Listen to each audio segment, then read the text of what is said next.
Hi guys, my name is Arya, and I welcome you all to this Nmap tutorial. Now, you guys must be wondering what exactly is Nmap and why should I learn it? Well, Nmap is a network scanner that is widely used by ethical hackers to scan networks, as the name suggests. Now, you might wonder, why do I need a network scanner? Well, let me give you an example. So, suppose you have a Wi-Fi that has been set up in your new house, and you realize that your data is being actually consumed at a faster rate than you are using it. Now, you have suspected that it's your pesky neighbor who keeps on connecting to your Wi-Fi and eating up all your data. So to actually confirm all your doubts, what you want to do is a network scan, and Nmap is a pretty wonderful tool to do that. Now, Nmap runs on Linux, Mac OS, and Windows, and I'm mostly going to be running this on Linux because that's what I do most of my penetration testing and network testing on. So let's go ahead and get on with the installation of Nmap on your computer. So what you do is go apt-get install Nmap.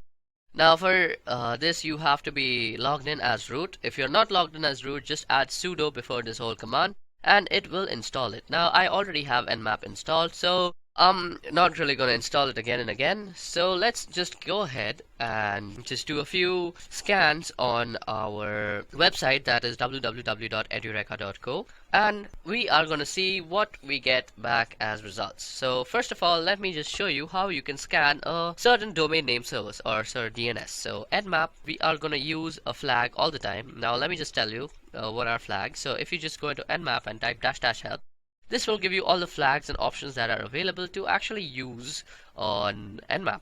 So if you are actually stuck and you can't remember stuff, just go in and type nmap-help and it will give you all the stuff. Now, network scans generally take a long time, so I'm going to be using the fast mode most of the time. So for fast mode, all you have to do is type in edureka.co and sit and wait for this scan to get over. Now when the scan gets over, you will see a bunch of information, and let me just wait till that information pops up and then we'll talk about the information together.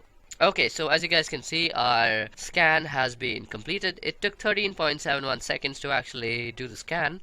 Now as you guys can see, it shows us the ports, the states, and the services. Now the ports is basically the port number which our service, that is also binded to, is working on. So we can see that SSH service is working on port number 22, SMTP on 25, HTTP on 80, RPC bind on 111, and HTTPS on 443. So that is how you can use Nmap to scan a certain website. Now if you see, Nmap has also given us the public IP of the DNS, because what Nmap does is it looks up the DNS and then translates it to an IP that is recognized to the DNS server. So Nmap also returns the public IP. So what we can do also is Nmap-f and 34.210.230 and .35.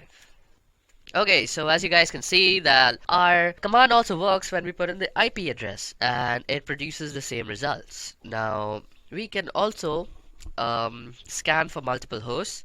Now suppose you are on a network and you want to scan for multiple hosts. Now you don't really want to run different commands for that. Now what you can do is just go in and type nmap and a bunch of IP addresses like 192.168.1.1 and 192.168.1.2 and 192.168.1.3.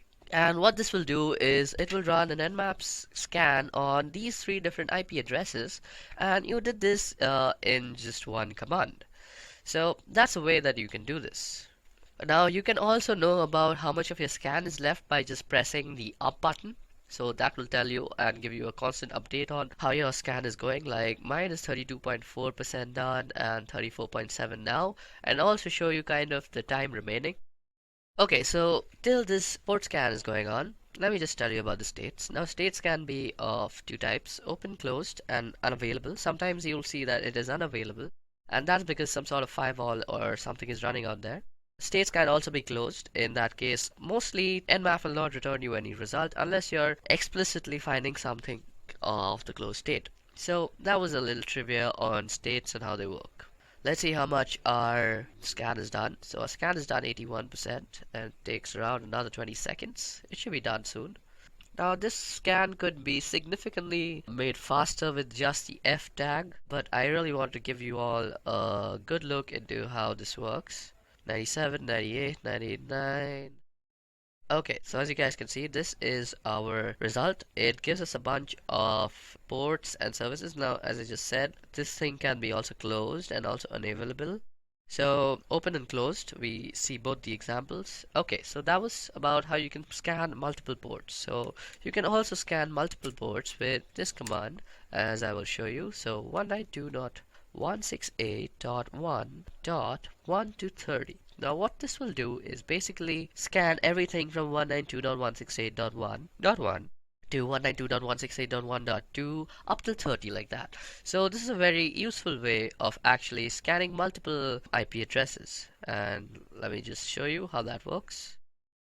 Since we have used the F flag, this is going to work considerably faster. Now, as you guys can see out here, this had taken around 119 seconds, so that's around 2 minutes. Now, this will take considerably lesser time. So let's see, this was done in 29.91 seconds and we did 30 IP addresses. So we see that -F surely speedens the whole scanning process. Now, you can also give Nmap a target list. Now, let me make a target list. So targets.txt. Let me just cat it out for you. So there's nothing in it. Now all I want to do is edit this file. So let me just edit that file and put in 192.168.1.1, 192.168.1.2, 192.168.1.3, 192.168.1.4, 192.168.1.5, or 15. Boom, roasted. Now all we have to do is save it. So that saves it and Control X to actually exit it. Now you can go ahead and view what is in targets.txt. So as you guys can see, this is what is in targets.txt. And now you can just pass it to Nmap with the IL flag. And you could say that Nmap is going to actually scan all the IP addresses that are in this file. So let that just run. So this will take a little bit of time because it's 5 IP addresses and it's not really running on the fast mode. 83% of our work is done. Okay, so as we see, our scan has been completed. Now what you see out here is the scan results for whatever we had provided in the targets.txt list. So that's how you can also provide Nmap input file and it will give you the results for all the targets that were specified in the file. Now let's go ahead and talk about a little bit on port scanning. So Nmap is also a brilliant tool for scanning ports. And if you have a server or a website, you know that there are around 65,535 ports out there on every server. And almost 99% are unused. So sometimes scanning ports is really a necessity. Now you can scan ports by just using the P flag and specifying the port number. And this is how you would do it. And you would just specify the IP address after that. So I'm going to use www.edureka.go.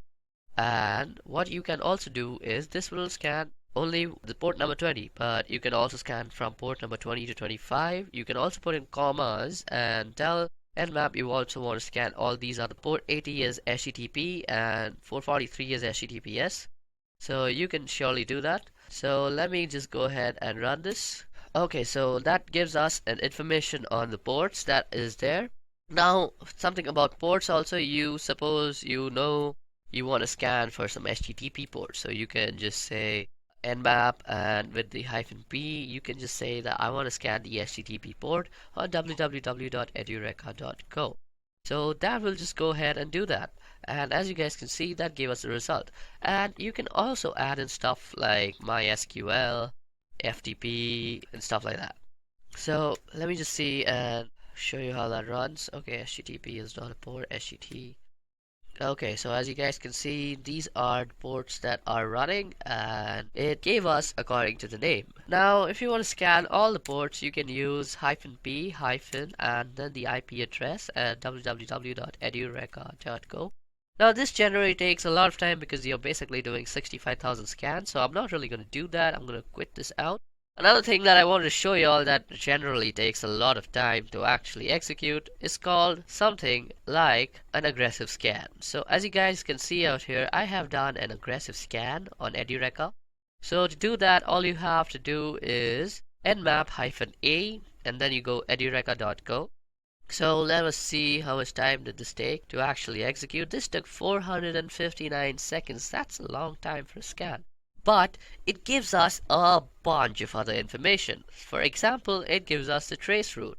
So what is a trace route first of all? So trace route is the route taken by a packet to actually reach the clients and the target server. So as you guys can see, our packet had 22 hops.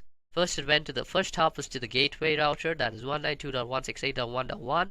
Then it went to the Airtel lease line, then it went to this IP address, then it went to the BSNL VSNL.net, and it went to London, New York, then Chicago, and it went all the way up to wherever this thing is hosted. That was some information, and then there is some other information given to us like the TCP open, TCP wrap, program versions, port types, port states, and all sorts of other information is given about in an aggressive scan.